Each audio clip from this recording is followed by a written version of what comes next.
Assalamualaikum warahmatullahi wabarakatuh. Pamirsa subscriber YouTube Mang Cecep Gorobacep anu satia satuhu manco di mana wae ayana. Dina dangat ayeuna orang neraskeun hanca carapon tina majalah Mangle tahun 1863 nomor 65.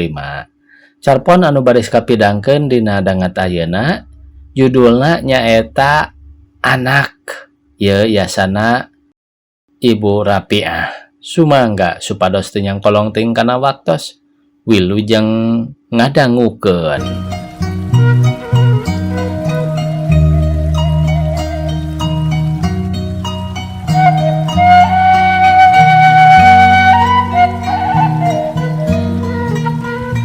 Kuduanana oge ngan teu dicaritakeun bae tapi karasa boh dina hate Hasan, boh dina hate Mini bojona aya perasaan nu sarua nu mun teh mah dicaritakeun moal teu ceples saleunjeuran sawanda jeung salalakon jeung geus lalila deui eta carita anu sarua leunjeureunana teh aya dina hatena geus sataun leuwih sajero 5 tahun maranehna hirup bebarengan dina hiji rumah tangga teu bararade aya kasusah ditenjo ti luar mah eta rumah tangga teh asa regreg pageuh pisan malah da kapan deui hiji-hijina rumah tangga teh diukurna ti luar mah ngan ku syariatna wungkul sedang anu jadi syariat teh nya kaayaan ekonomina sanajan teu beunghar maranehna teh tapi aya sedna mah tina sifat jelema cukup oge mun derek disebut salieuk beh oge keur mah pada tererang yen asalna oge boh Hasan boh Mini kaluar tina kulawarga anu karandel ngaharijina 2 jalma anu pada boga atuh puguh dina prungna rumah tangga teh teu kaciri anu mitembeyan hirup sagala geus aya sagala geus sadia ditambah deui kuduanana pada digarawe beureujeng merucekil penghasilanana da puguh sasatna digarawe di pausahaan sorangan bogana sorangan cek urang mah asa teu pupuguh hirup sagala aya tapi make nyaliar keneh duit duanana jiga nu kokomoan saliwat mah tapi nyaeta atuh ari kabagjaan hirup mah teu bisa diukur wungkul ku cukupna harta banda atawa kekerehet hirup teu kalis ku imah alus pake hade mobil matang hiji sewang jeung saterusna teu bisa diukur ku eta wungkul. Buktina dina rumah tangga maranehna teteh lapisan yen harta banda teh henteu jadi syarat mutlak pikeun maranehna ngarasa dirina jadi jelema anu bagja. Aya 2 dunya dina rumah tangga teh, dunya jero imah jeung di luar. Tah ti lebah dieu nyang karukna rasa dina hate duanana teh anu teu pada dikedalkeun tapi sanyana mah sawanda jeung saleunjeuran. Duanana pada ngarasa yen pikeun maranehna imbangan antara eta 2 dunya teh henteu wajar tibalik malah tiimbangan nu sakuduna nurutkeun ukuran anu wajar pikeun maranehna dunya di luar imahna karasa leuwih mere kabagjaan batan di jero imahna duanana oge leuwih betah di luar batan di jero imahna karasa kuduanana oge karasep hirup dina jero pagawean atawa karasep bebarengan lamun kabeneran keur ngariung jeung nu sejen di luar imah jauh leuwih kahontal batan lamun maranehna geus asup ke jero imahna suka seuri atawa kalongsongan hate maranehna lamun keur aya dina lingkungan saluareun imahna siga anu pareum lamun geus mimiti asup ka imah nya ka imahna nu sarua agreng jeung hurung herang teh atra teteh lapisan di jero imah nu sarwa sagala aya teh aya hiji kakosongan anu molongpong pisan aya kakurangan anu teteh lapisan kakosongan anu henteu kajeueung ku panon tapi karawu kurasa duanana tah sarian imah nu sakitu agreng teh asa cakuem taya cahayaan geus 5 tahun maranehna imah-imah tapi can ditakdirkeun kuno kawasa pikeun boga papaes rumah tangga maranehna teu boga anak sedang ari anak teh pikeun maranehna mah jadi hiji lantera cita-cita anu geus katembong ti samemeh maranehna karawin. Nepi ka ayeuna henteu tepi keneh bae maranehna kana eta lantera teh dina lalakon hirupna. Saat dimiti para panggihna sanyana henteu bisa dijieun ukuran kana karayangna maranehna hayang boga anak. Sanajan nya eta waktu papanggih mimiti teh jiga aya tali tumalina jeung lalakon maranehna saterusna sanggeus prung rumah tangga. Rada unik dina pameran bayi mimiti maranehna papanggih teh Mini jadi anggota panitia sedang Hasan kabeneran sacara hiji pangusaha nungkulan eta baby show kabeneran dua anak katarik perhatian anak ku hiji orok numpang bolonor gede na nepi kate karasa bari teu dihaja dua anak ngajembel pipi budak tah budak nu lucu eta nu ngalantarankeun maranehna wawawuhan teh wawawuhan sosobatan hahadean nepi ka prungna karawin keur pangantenan mah sok dijaradikeun kaheureuyaan malah hayang baroga anak nu bakal lucu kawas budak bolonor dina pameran bayi teh. 1 tahun 2 tahun kosong keneh katilu taunna geus mimiti dua anak rada ngarasa hariwang geus mimiti karasa kakosongan hirupna nepi kalantaran ngarasa kesel di imah. Mini digawe lain digawe lantaran butuh tapi gemleng pikeun ngeusian kakosongan anak teu leuwih ti kitu. Mun aya nu nalete nanyakeun pangna digawe dijawabna pondok tambah kesel memeh boga urusan di imah. Dokter ahli nu dipenta nasehatna henteu menggaskeun harepan maranehna malah keukeuh nyebutkeun can waktuna bae ieu mah nu matak duanan oge can putus pangharepan. Teu putus pangharepan teh nepi ka hiji waktu Hasan datang sorangan ka dokter. Nah lengteng sanyanya harita manehna menang keterangan nu pasti oge yen ari manehna mah boga bibit nu cukup pikeun boga anak tapi nurutkeun pamariksaan cenah Mini mah rada kurang kemungkinan baris boga turunan dibisana oge kudu ngalaman pangobatan anu lila. Henteu hal ieu teu kungsi dibejakeun ka bojona disidem dina hatena sangkan pangharepan bojona mah ulah pareum. Da seperti cek dokterna pribadi kuring lain pangeran sok sanajan cek pangaweruh kumaha bae oge ari dikadarkeun ku pangeran mah mau majar kumaha.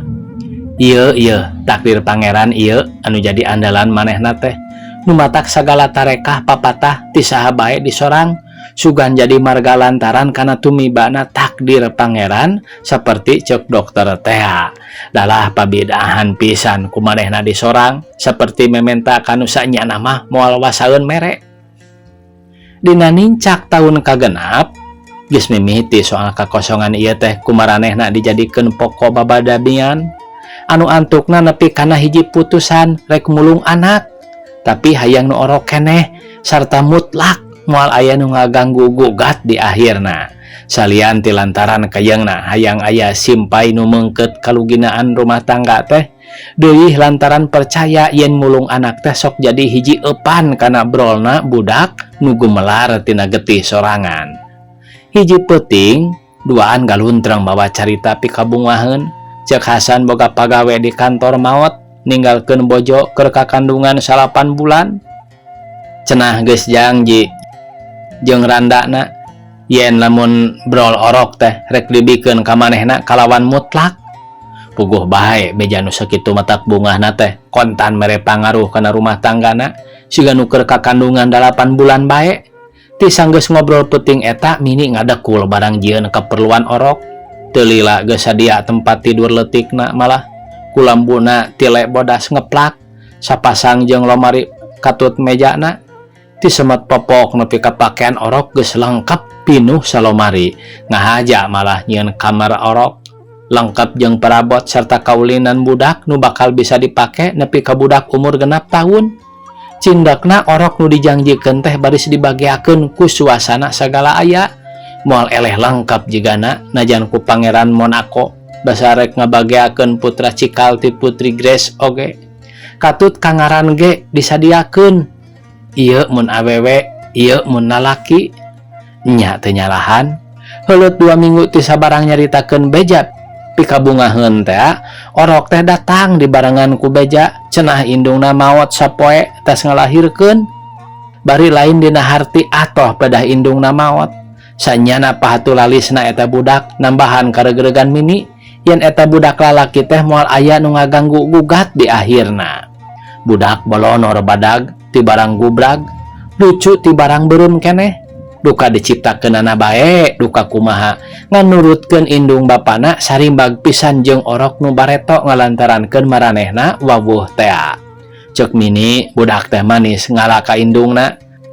Atuh ceuk Hasan kasep ngalaka bapana. Dikuatan ku katerangan lahir tinu wajib, budak teh dingaranan Minsana Hasan. Nyokot tina ngaran Mini jeung Hasan sarta jentre ditulis sacara anak tina perkawinan anu sah antara Hasan jeung Mini. Teu salah Mini kaluar di gawena nguseurkeun perhatianana ka si Sani nyaeta nenehna Minsana. Nenehna oge ngahaja deui nyokot ngaran Hasan jeung Mini. Saluyu jeung pangharepanana rumah tanggana karasa beuki pageuh kasimpai ku acining asih dina jenglengan budak nu morontod teh. Benerna kecap yen budak pamengkeut duria teh ayeuna dibuktikeun ku Mini jeung Hasan. Budak geus mimiti cooeun. Mini ngahaja ngagaji juru rawat pikeun nalingakeun budak. Tapi teu lila juru rawat teh dieureunkeun deui cenah kurang katembong ka nyaahna ka budak. 2-3 kali kungsi ganti pangasuh nepi ka budak rek bisa ngorondang teh. Can aya keneh pangasuh anu cop pisan kana hate indung budak. Ari Hasan keur ka Singapura, Mini menang deui pangasuh awewe bersih pika percayaeun. Atuh ka budak ujug-ujug bangun nu nyaah, budakna deui ujug-ujug apet nanangkel teu daek lesot. Soal pangasuh ieu nu pangheulana ku Mini dijadikeun dongeng ngabagiakeun salakina nu kakara jol datang teh. Mini ka tukang si pangasuh asup ka jero imah, gok papanggih jeung Hasan, duanana bangun rewas. Ningsih ngan sakitu Hasan kaburu nyarita sabab kudu buru-buru deui nyumputkeun ka rewasna lantaran Mini asup deui. Kakara 2 poe ti harita Hasan aya kasempetan nyarita laluasa jeung pangasuh Sani basa Mini keur kaluar ti imah. Ningsih kapan geus janji ceuk Hasan pondok kecapna tapi tetela ngandung harti anu panjang pisan. Pantun sumpah teu terang ceuk Ningsih bari tungkul. Ditarik ku takdir pangeran abi dongkap ka dieu nyolondo ka juragan istri. Geus terang ka si Ujang ceuk Hasan deui. Aya sangkaan mah namung teu yakin. Bener eta anak urang. Paingan atuh. Paingan kumaha? Paingan benten darasaan.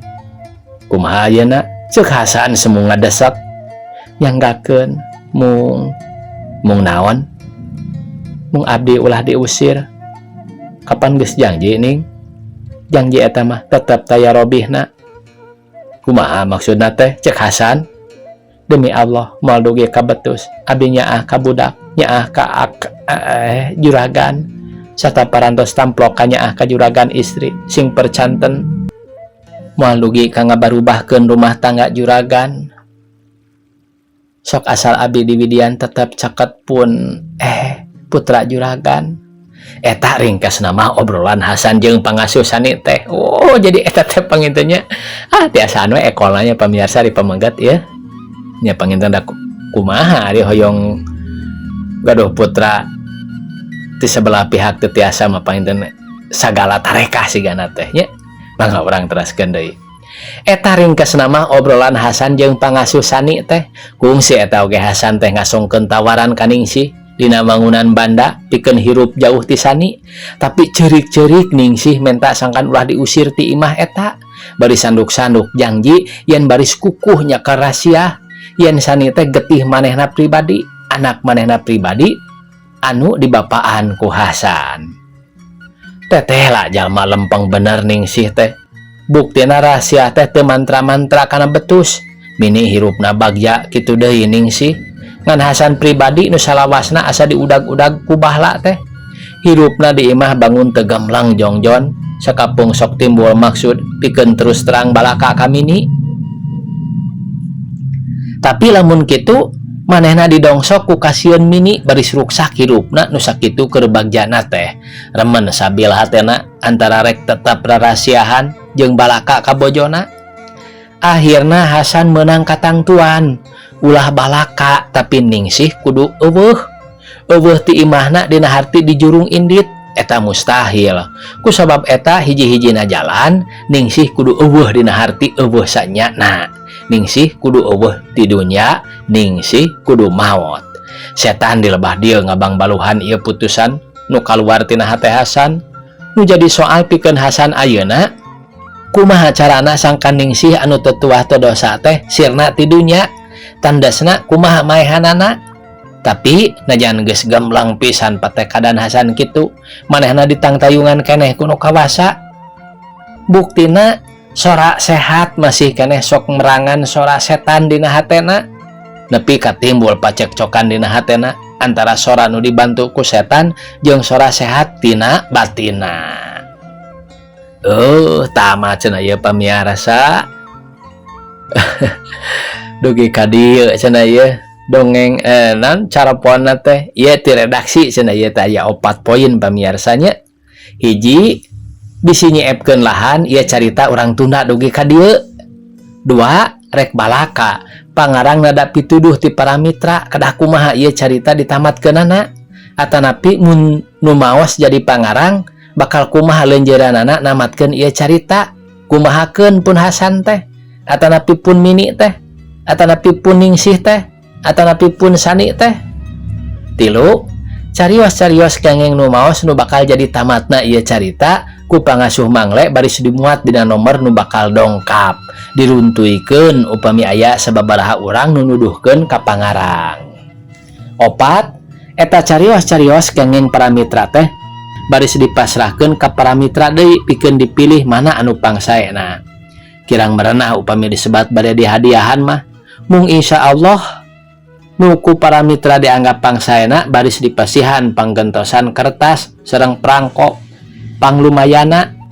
Pituduh teh henteu kedah panjang-panjang kintunkeun ka redaksi mangle diantos dugi ka saep sasi April 1863 kitu cenah ieu pamirsa. Mudah-mudahan we atuh ka payuna mah cenah nya aya sambunganana deui cenah tina ieu carapon teh. Aduh kamari painteunya dongeng naon kamari mah carnyam dodol tinemu bagja duka kumaha di akhirna teh. Keun da ieu mah kieu we dina manglena nya pamirsa.